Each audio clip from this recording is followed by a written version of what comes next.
Buongiorno a tutti. Good afternoon. I'm Karen Schinner, the head of the Press and Cultural Section at the U.S. Consulate General in Naples. I'm very pleased to introduce the second presentation in our three-part series of lectures by Gail Milissa Grant. This series seeks to provide a three-dimensional look at the history of civil rights in the United States. It explores little-known facts about the U.S. civil rights movement during the first half of the 20th century, the challenges that Black people faced to combat segregation and racial prejudice, and also contemporary issues, such as the reasons behind Black protests today. Today's lecture, Who Are These People?, looks at the activism of one community of unrecognized people who formed the backbone of the modern 1950s civil rights movement. Ms. Grant will draw from her award-winning memoir, At the Elbows of My Elders, One Family's Journey Toward Civil Rights, to discuss this critical period in US history. Our guest speaker, Gail Milissa Grant, is a retired Foreign Service officer or diplomat and a former assistant professor of art and architectural history. She currently is a writer and speaker living in Rome, Italy. Her book won the Benjamin Franklin Book of the Year Award in 2009, an award of merit from the American Association of State and Local History in 2010. Following her presentation, Mrs. Grant will answer your questions. At any point during the program, please remember to type your questions and comments in the Facebook chat or on the YouTube chat, and we'll get to them later. Now, I would like to invite our guest, Ms. Grant, please.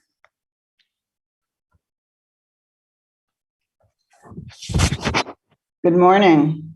Good afternoon, good evening. From whatever time zone you're tuning in, thank you so much for coming here. I want to thank Karen and Rakesh and Maria Paolo for organizing this program at the embassy. As advertised, today's lecture will shine a light on St. Louis, Missouri as a case study or a microcosm, if you will, of the Black community's nationwide effort to eliminate discrimination during the first half of the 20th century. I wrote a book about my family's involvement, so this is going to be quite personal for me. They used nonviolent protest, grassroots organization, and the ballot box to address such issues as inadequate health care, roadblocks to quality education, unequal employment opportunities, and just plain dignity and human rights. I'll explain why I wrote the book, because the why is relevant, describe some of its contents, and then read a selection from it. I'm very interested in hearing your questions and getting your reactions.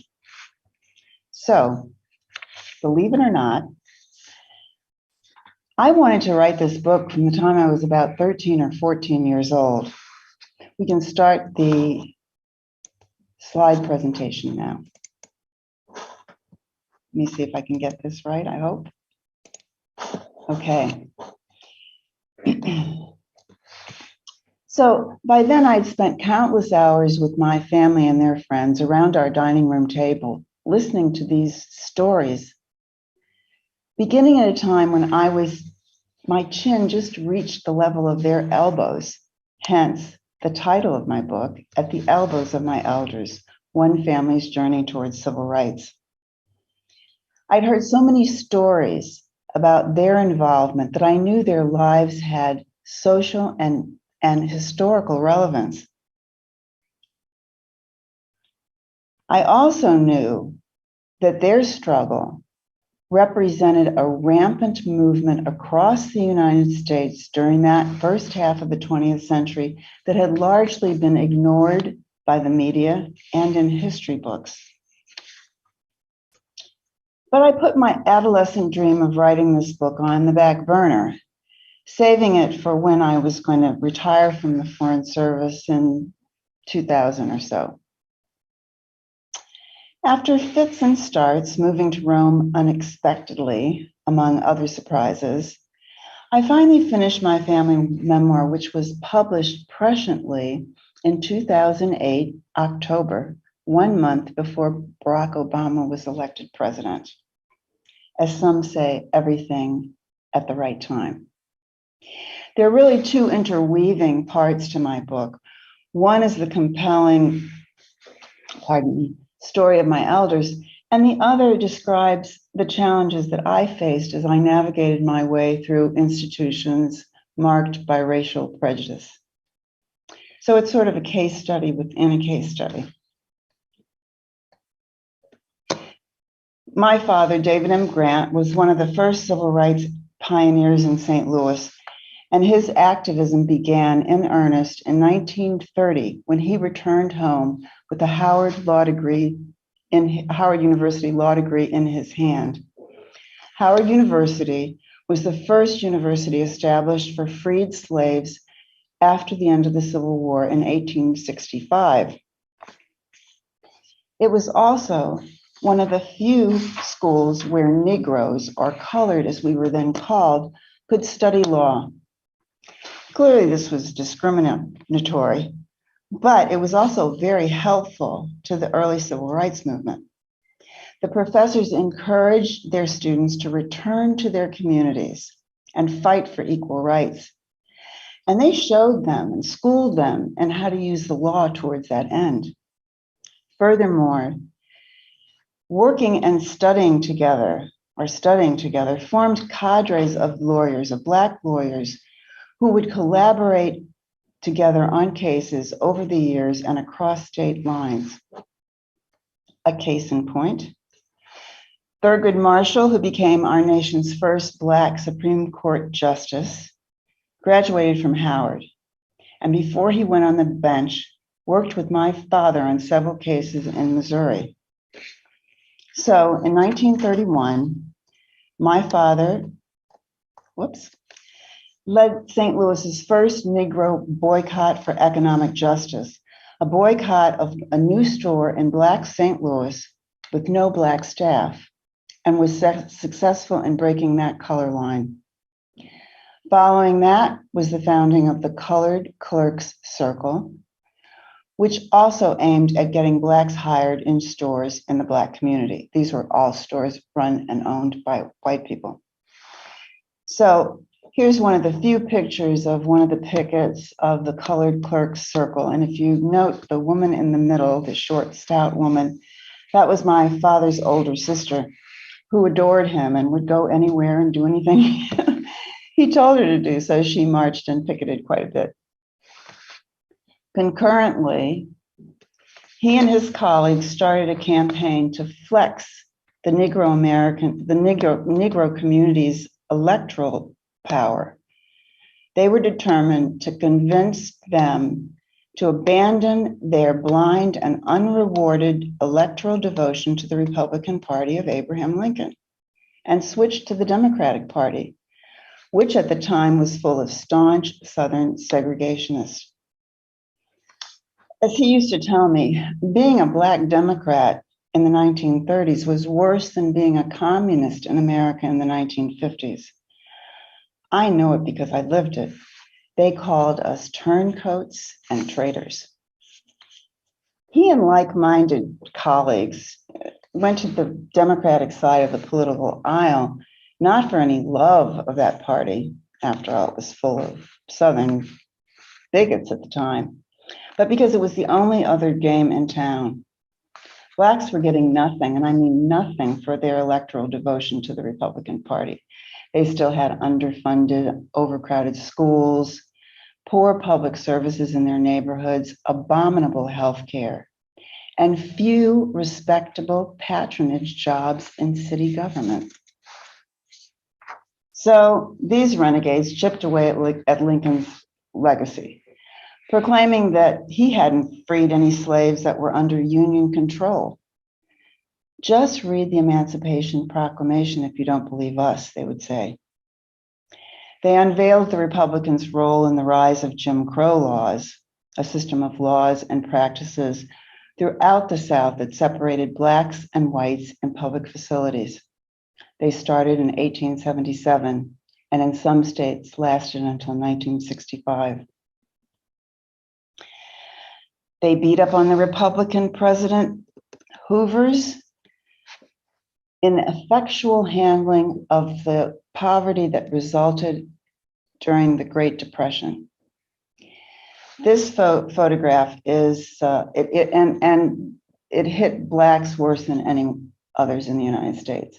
This is called a Hooverville. These shanty towns were constructed by people who had no place to live all over the country, named after Hoover, feeling that he was responsible.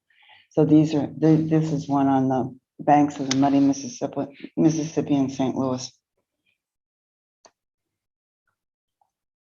And they pounded away at how City Hall, in the hands of Republicans for a quarter of a century, had ignored a bond issue that voters, Black and white, had passed in 1923, earmarking $1 million, which would be about $116 million in today's market, for the building of a Black teaching hospital. Nothing had been done, but some of the money had been spent to build a hospital, one for monkeys at the zoo, while Blacks still languished in a facility never meant to serve as a hospital. As you can see, this is an office building, where at night beds were tied together, 2 beds were tied together in order to accommodate 3 or 4 patients, regardless of age, sex, or infirmity for the night. My father and his friends loved to talk about the stealth raid that they conducted on this so-called hospital. 3 o'clock one morning, they burst in with photos and flashes, took lots of photos, went to the monkey hospital, did the same thing, and put together a slideshow to take throughout the Black community. They were easily able to label the Republican Party as corrupt, incompetent, and racist, and it worked. In 1932, Franklin Delano Roosevelt, a Democrat, became president with the unprecedented countrywide Black vote. This was the beginning of a sea change in how we voted. The following year, a Democrat was elected as mayor of the city of St. Louis. You see him here laying the cornerstone for Homer G. Phillips Hospital, which would become, in 1937, when it was finished, one of the 3 teaching hospitals for Blacks in the United States. So the hospital got built, and my father became one of the leading dispensers of Black patronage jobs for the city. Today, over 90% of our votes go to Democratic candidates, but many people, Black, white, young, old, know nothing of this history. Now, moving into the 1940s, most people also know nothing of the first March on Washington of July 1941, but instead refer to the famous one of August 1963, where Dr. Martin Luther King delivered his address, I Have a Dream. I call the earlier one so successful that it didn't take place, because President Roosevelt capitulated to the organizers' demands for equal access to jobs in the arms industry during World War II. So the march was called off. But Roosevelt's administration did little or nothing, paying only lip service to its promise. This birthed the March on Washington movement throughout the United States, with St. Louis having one of the most effective ones in the country. So with marching and haranguing and menacing and picketing, etc., this movement was able to get jobs for over 2 million Black people in semi-skilled and skilled jobs throughout the war. And this movement is only slowly coming to light today. This particular photograph is of a rally where over 10,000 people attended. So these are just a couple of photographs of what went on in St. Louis, but it went on all over the country. Furthermore, St. Louis was one of the first cities, some say the first, where sit-ins at lunch counters occurred. Sit-ins protesting refusal by department stores, in this case, to serve Negroes. Most history books only refer to those in the South in the late 50s and early 60s, but they were going on throughout the country before then. This photo was taken at the first one in St. Louis in a department store. Unfortunately, it doesn't show you that there were white women who also joined in the protest. They would order food and give it to their Black friends. Other patrons were surprised when they found out that Blacks couldn't be served. That's how separated the races were. They knew nothing of this practice. Now, these early sit-ins were not completely successful. The department stores allowed Blacks in the snack shops, but not in the restaurants until the late 50s. But it was a start and a model for others to come. One of my father's and his colleagues' greatest accomplishments was the desegregation of Washington University in St. Louis beginning in 1945. The university admitted students from African countries, from India, and from the Caribbean, but no native-born colored people. The university was a private institution and therefore could discriminate, it said, in admissions. But on tax day, it declared itself to be a public institution, thereby avoiding paying taxes on its off-campus property. It was a nasty little game that the university had been playing and getting away with for decades. And by 1945, when my father and two other lawyers filed the suit, Washington University was avoiding over $15 million in today's money in taxes on its off-campus real estate. Let them pay for their racist policies, my father declared. The initial lawsuit went nowhere, but the lawyers began an appeals process over the following year, vowing to take the case all the way to the Supreme Court. And during those years, with constant pressure on the university, it steadily began to desegregate faculty after faculty. It's the money, stupid, some would say. Now for my piece of the puzzle, the personal piece. Noteworthy and unusual for the time. Whoops. In 1947, before I was born, everybody, my parents bought a house smack dab in the middle of a white working class neighborhood in the most segregated and prejudiced part of town, the notorious South Side. This was a year before the Supreme Court ruled that racially restrictive covenants were unconstitutional, in a St. Louis case, by the way. So these covenants, in one form or another, state that premises shall not at any time be conveyed, mortgaged, or leased to any person or persons of Chinese, Japanese, Moorish, Turkish, Negro, Mongolian, or African blood or descent. The house my parents bought had no such covenant attached, so that wasn't the issue. But St. Louis was still full of such regulations and restrictions and was largely residentially segregated. So what my parents did was daring and highly unusual for the time. Growing up there wasn't always easy for my older brother and me. I came to live with what I call the great unknowing, not able to discern which public places, restaurants, movie houses, swimming pools, etc., would welcome me or turn me away with the same words, "We don't serve colored." We were the only professional family, and my brother and I, besides being the only Blacks, were the only Protestants in a Catholic grade school until, wanting to fit in and with the help of the nuns, we decided to convert to Catholicism. An intimidating situation, to be sure, but one that was ultimately fortifying and led to the full residential integration of my neighborhood in the ensuing years. I grew up under Jim Crow's shadow in a more harsh way than the children of my parents' friends who lived on the other side of town, in the Black side of town, and who were more insulated. I had to fight and to endure more discrimination than they.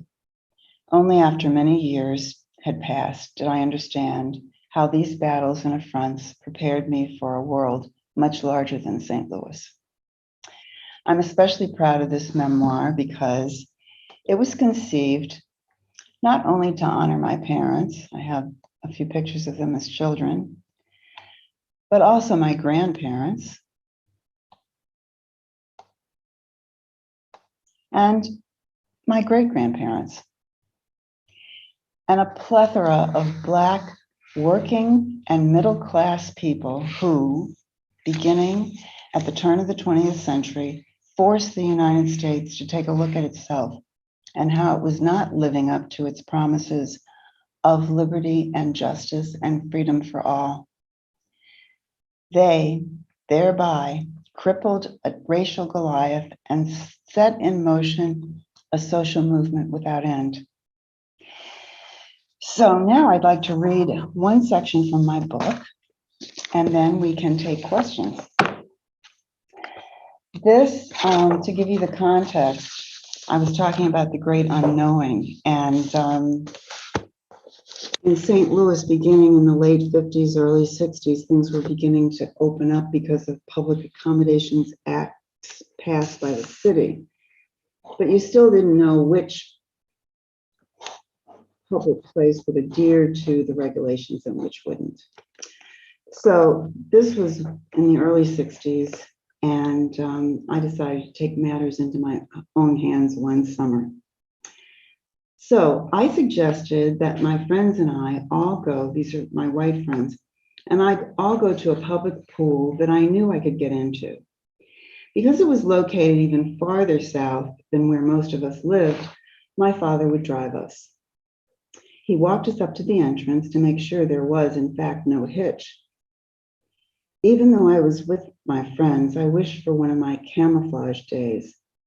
I hoped that among a sea of white faces, I could pass through the turnstile, change in the dressing room, slip into the pool to escape the blasted St. Louis heat, and retrace my steps without being seen. I was only fooling myself. At some point while I was alone, 3 boys cornered me and looked me over. "What are you? An Indian?" one said. Then pausing, he shouted, "Or a nigger." All of the blood in my body rushed to my head along with my roaring heartbeat, and I froze. They stepped closer, and the same one said it again, but this time more menacingly. I said, "What are you? An Indian or a nigger?" All I could think of was how to get them to leave me alone. "I'm an Indian," I almost whispered, and mollified, they walked away.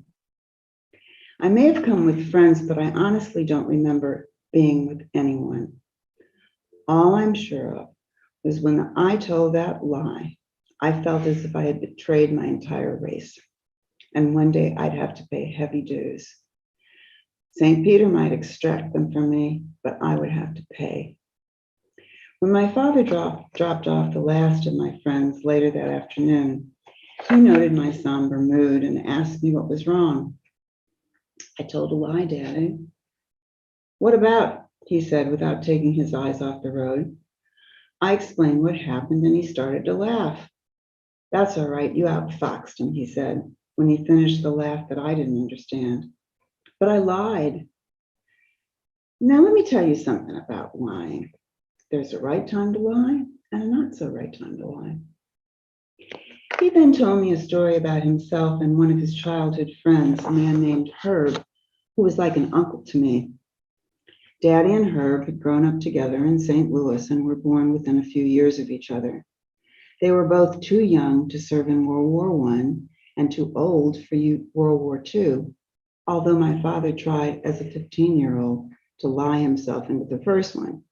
That lie, he admitted, had been a virtuous yet stupid one. This tale took place in 1942, wartime. They were both at the Kansas City train station, having just arrived from St. Louis. Both almost 40 years old, but still feeling and acting like pups, they strutted through the terminal. "Hey, boys, shouldn't you be getting on a train out of here? Kansas City's got all the niggers we need," rang out anonymously. Daddy and Herb stopped in their tracks, pivoted around, and began searching the station for the person attached to the voice. They saw a white man, barely in his 20s, rolling up his sleeves, clenching his fists, and beckoning them to fight. Excuse me. He was backed up by about a dozen white men who were beginning to form a circle around my father and Herb. Instinctively, the two of them stood back to back and balled up their fists. But then my father began shouting into the crowd, "How dare you? A Negro can't even walk into a public place without being humiliated, but we sure as hell can send our boys off to the killing fields of Europe so you can feel safe and sound here at home. I've lost not one, but both of my sons, you hear me, in this war of your making." He almost choked up and then stopped his outburst. At that point, the white men relaxed their fists and the circle began to dissolve. Hightailing it to the hills, oftentimes being the better part of valor, my father and Herb took their leave promptly with heads up and chests out. Once outside the station, they darted around the corner. "Dave," Herb said, "where in the hell did you come up with that lie?" "Man, it was lying time," my father answered. He explained to me that not only was he divorced and childless at the time, but Negro soldiers hadn't even seen any combat. But what did white folks know about that? The armed services were still segregated. My father had lost a nephew in the war, however, at Pearl Harbor, and he may have unconsciously invoked his memory in St. Louis. Named after my father, he too had wanted to see the world, and passing for white, was able to enlist in the Navy, which was his undoing. Daddy still got so tickled by telling this story, one that I would hear over and over for years, that his laugh shook his sizable belly and broad shoulders as he drove home. And this time, I laughed along with him. He then told me, "Honey, if anyone ever asks you again what you are, you just say that you're an American." Thank you. So we're going to end the, I'm sorry, I forgot to tell you that. Stop, share. There we go. Okay. So I'd like to take your questions as you have them, and I hope I can answer them. Thank you so much. We really appreciate your presentation today and sharing some of those very personal stories.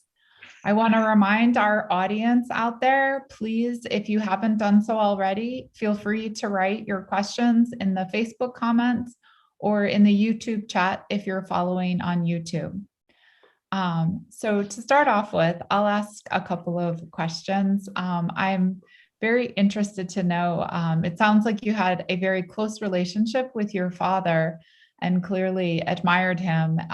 And I was wondering, as you have been doing the research for this book, why do you think your father became a civil rights activist? What motivated him?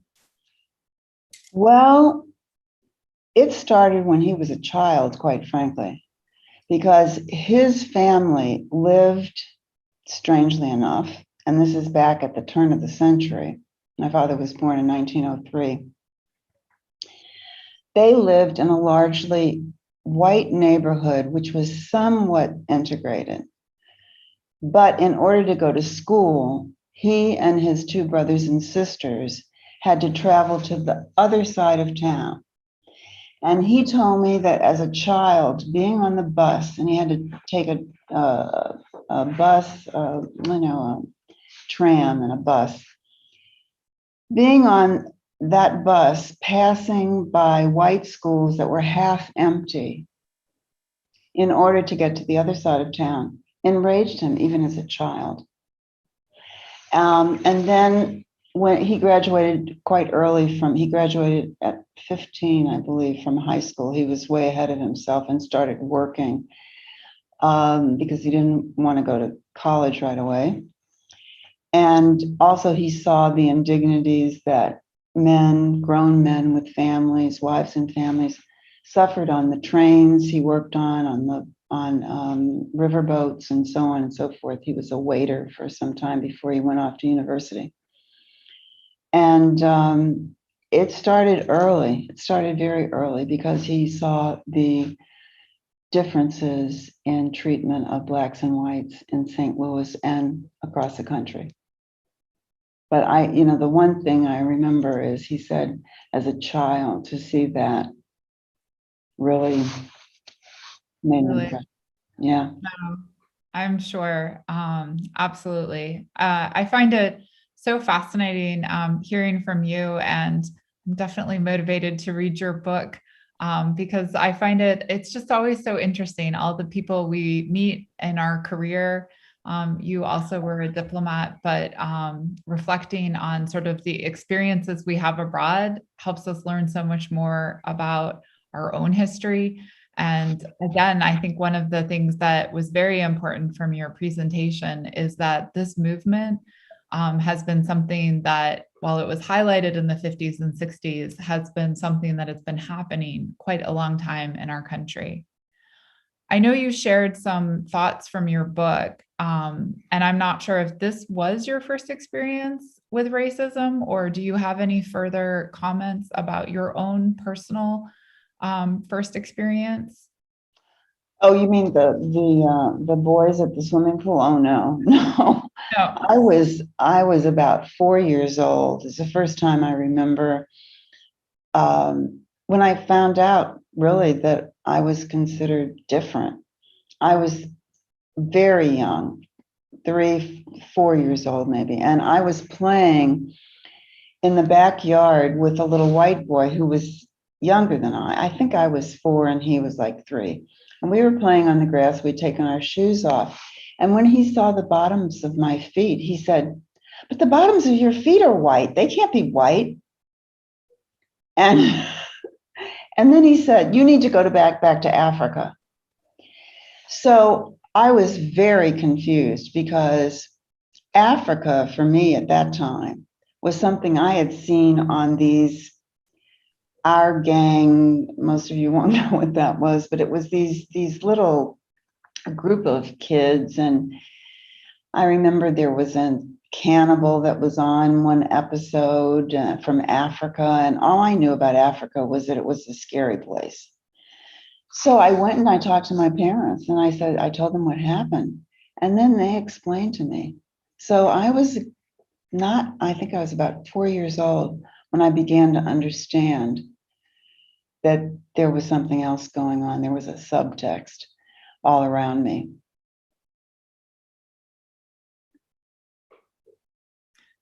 Thank you so much for sharing that very personal story. I think for many of us, it's important to think about what other perspectives, but also how we don't always see that other perspective.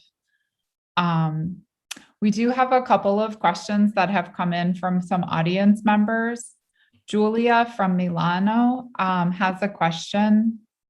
She writes, So looking at some of the pictures that you shared in your PowerPoint presentation, would like to know whether or not there are any white family members in your family, because some of the photographs, I think it maybe is difficult to tell. If you would like to comment on that. Well, that's a very complicated issue because it's sort of like if something like, I can't remember, I think it's 1/32nd, this is how it was. So that would mean one of your great grandparents was Black. That meant you were Black.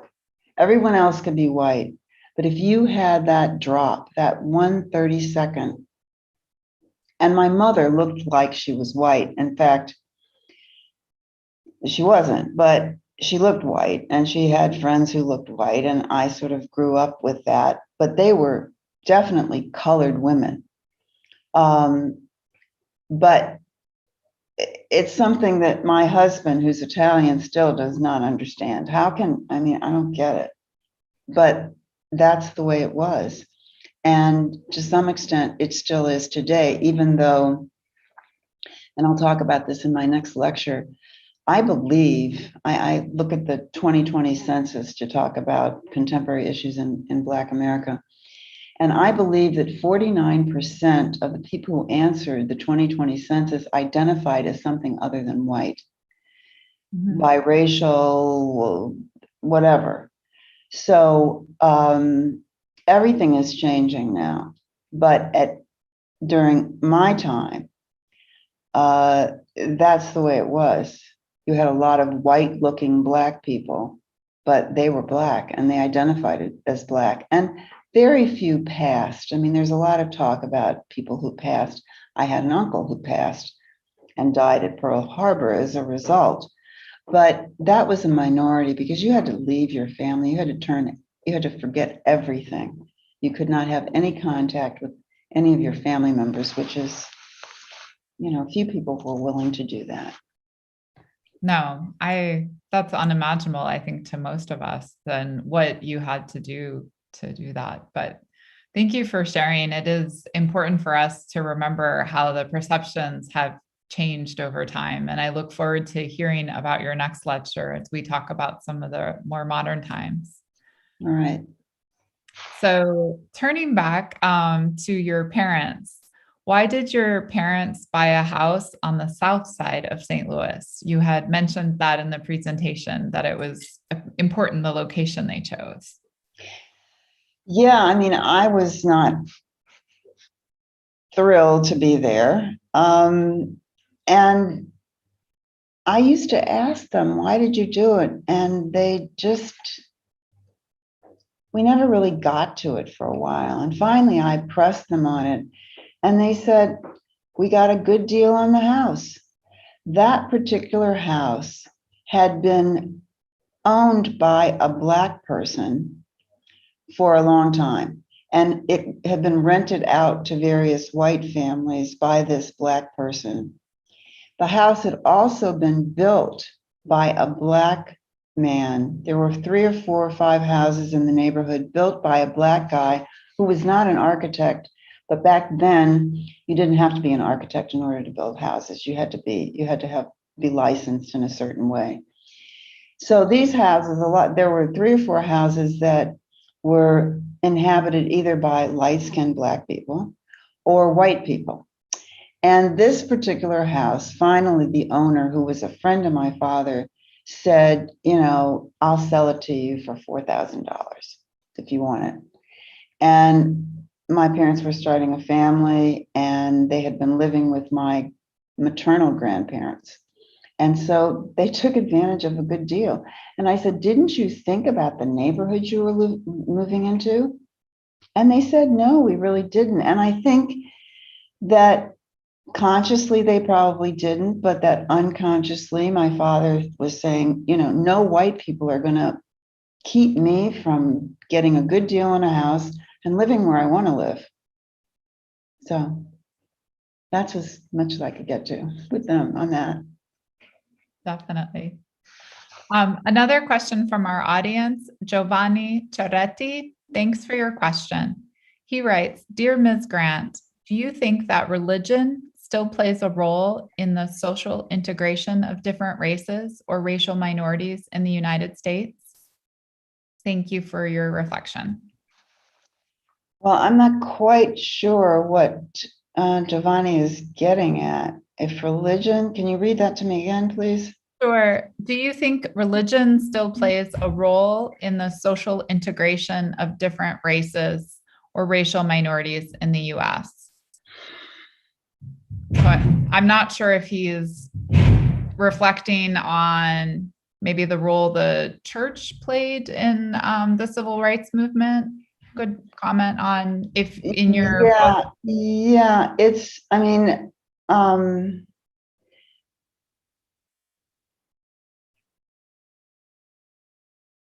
churches are still very segregated in the United States. Okay, we don't pray together. There's a quote, I wish I could remember, to that effect, that on Sunday there's no integration or very little. Black churches did play and still play a big role in civil rights issues. But there's still not a lot of integration as far as religion is concerned, as far as, I mean, they're white Baptists and they're black Baptists, and they're white Methodists and they're black Methodists. It hasn't, that's not an area of full or even, I mean, partial integration, I would say. No. If he wants to elaborate on that question, please, Giovanni, do, because as far as, no, I wouldn't say that the church is in the forefront of social integration. It's in the forefront of social change, civil rights, and so on and so forth. But as far as integration is concerned, I don't think so. No, thank you. That's important. Another question in from Mateo Del Cerro. He asks, Ms. Grant, I'd like to ask you about the source of racism. Where do you think it comes from? And in your opinion, what are the main reasons it still survives to this day? Oh my goodness. I mean, that's a huge question. Huge. I was just going to say, there's a lot to unpack there. Racism. I mean, one thing I know, in the 18th century, and I can't remember his name, but there was a European who decided to invent race. Race does not exist. This European decided to invent the races. And as I said, I'm so sorry that I don't have more information on you, but it was on me. But it was clear that until then, the concept of race did not exist. So it's been invented. And so if you want to know about, I'll have to look that up. The source of racism came from a person who decided to write a treatise on the differences in color and hair texture and body build and et cetera, in the 18th century. And then, of course, you have slavery that started before then, where there was a subjugation. But I mean, slavery goes back to the Romans. It goes back to the Egyptians. So I do know that this concept of race was invented in the 18th century. And from there, it got codified and people believed in it, and it flourished. The other part of the question is what the source of racism, source of race. Right. Well, and then why does it survive and continue today? I guess that's leading to for your next week. It survives and continues because people still teach their children to be racist. And all we can hope for is that those people pass on and the people who come behind them don't do the same thing. It's a hard question, huge question. These are big questions that are being asked. No, but all the more reason why we want to have these informational sessions to talk about these challenging issues, because education is certainly a way to overcome some of these ignorances. Another question from Milan, Julia, why did your parents send you to Catholic elementary school? You mentioned that in the PowerPoint presentation. I don't know if That's a you've been great able to question. unpack that one or not. Oh, no, that's an easy one to unpack. In 1945, because I write about it in the book, in 1945, there was a man called John Ritter who came to St. Louis from Indiana.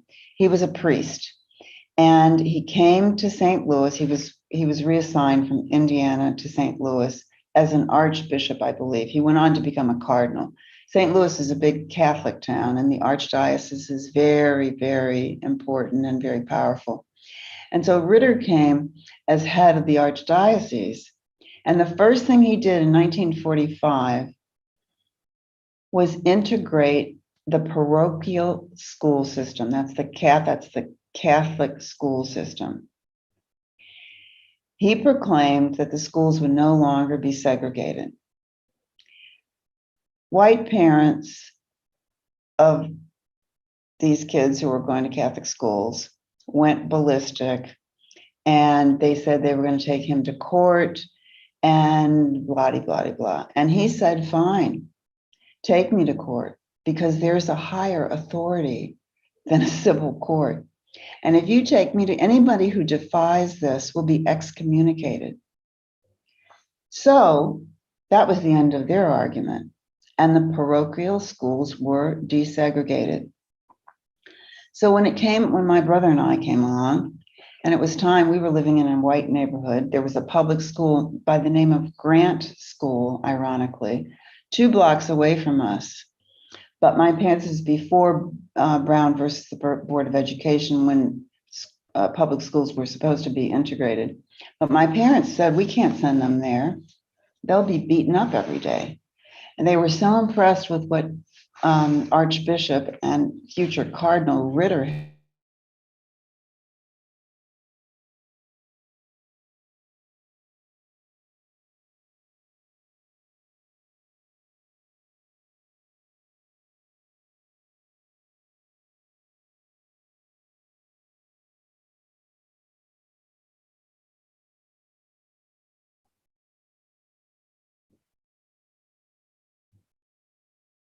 Has something happened?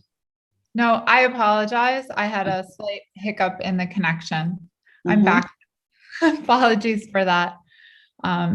Technology is only as good as the internet. It is constant. Thank you again for that reflection. We have another question. Can we take a couple more questions? I think we have time for maybe 2 more. Yeah.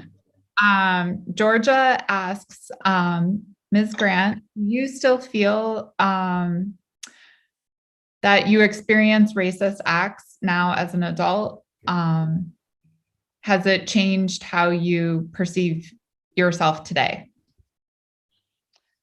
Well, unfortunately, when I go to the United States, now and then, I haven't been to the States in almost 3 years. I usually go once or twice a year, but because of COVID, I haven't been able to go. But I have still had episodes in the United States that are racist. They certainly aren't as blatant or nasty or threatening as once upon a time, but it still happens. And again, the other part of the question, she said, what? The other part of the question was, have the experiences both growing up and today impacted you mentally? Well, yeah. I mean, I have a certain perspective. I think most Black people have a certain perspective that is unique to us and has been formed by our experience. I mean, I have to say that when I read that passage, when I read that passage from the book, every time I say the N word, I feel it inside of me.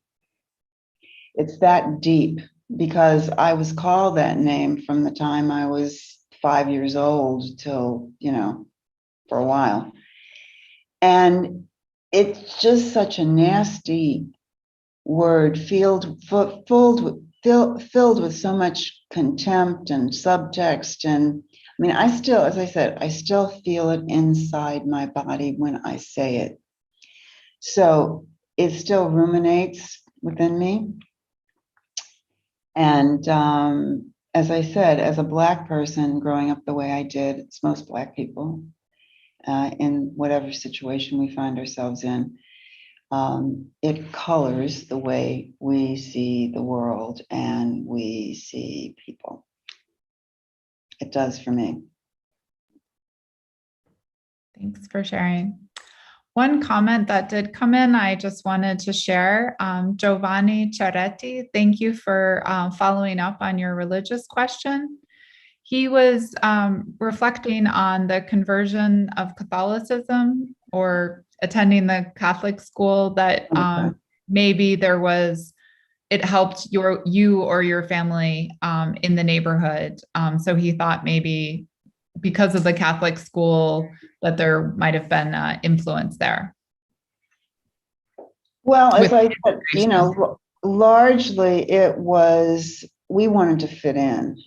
I can't speak for my brother. I think he had more of a religious fervor about it than I did, but he did it. And then I wanted to fit in. I also wanted to be like my big brother. And so he converted when he's 4 years older than I am. He was 12.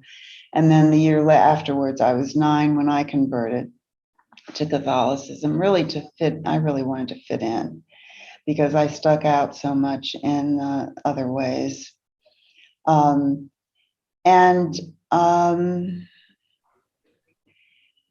I mean, we were Protestants, we were Episcopalian, which is very similar to Catholicism. It wasn't that much of a stretch, but it was different. And it did help me feel like I was more a part of the community. Thanks again, Giovanni, for clarifying and adding to that, and also to Ms. Grant. So I'd like to end on a question that came in from Claire Darkhorse, who asks, what would you tell your younger self today?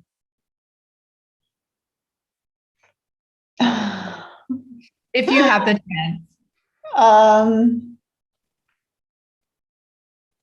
Or advice you would give your younger self? I think I would say to fight even harder than I did. Don't say you're an Indian. Stick up for yourself, because it hurt me more inside what I did, when I kind of did that, even though my father said it was okay, fine. But I would say to my younger self, just be even stronger and even bolder. And on that note, if I can squeeze in one last question from Sophia Asciati. What advice, Ms. Grant, would you give to the community, or any last thoughts on how each of us today what we can do in our small way to fight racism? Well, I mean, what I say to Italy, I'm sort of I think it's, I wish there were public service announcements reminding Italians of how much they've been discriminated against as they had to leave Italy and go elsewhere to find work, and how they're still viewed by the media, how they're portrayed, The Sopranos, et cetera, et cetera. Remember that when you have these political issues with immigration, with other people coming in, remember that you had to leave Italy and you were treated horribly in some places, and I think to some extent it's still going on. That's the main thing that I see while I live here. Just remember, We're all in this together. And only we can make a change and make a difference by the way we treat one another, and by the way that we treat the other. So that's about it. Now, unfortunately, I think we have come to the end of our time, and I want to sincerely thank Mrs. Gail Milissa Grant for your time today. And I want to thank each and every one of you for tuning in today. Please remember and mark your calendars to join us for, it will be on Tuesday, issues.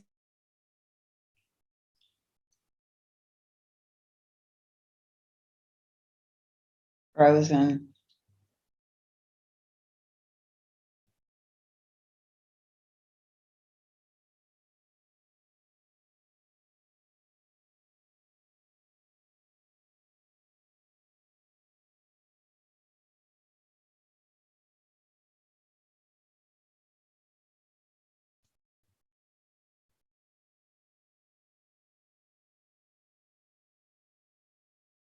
Whoops.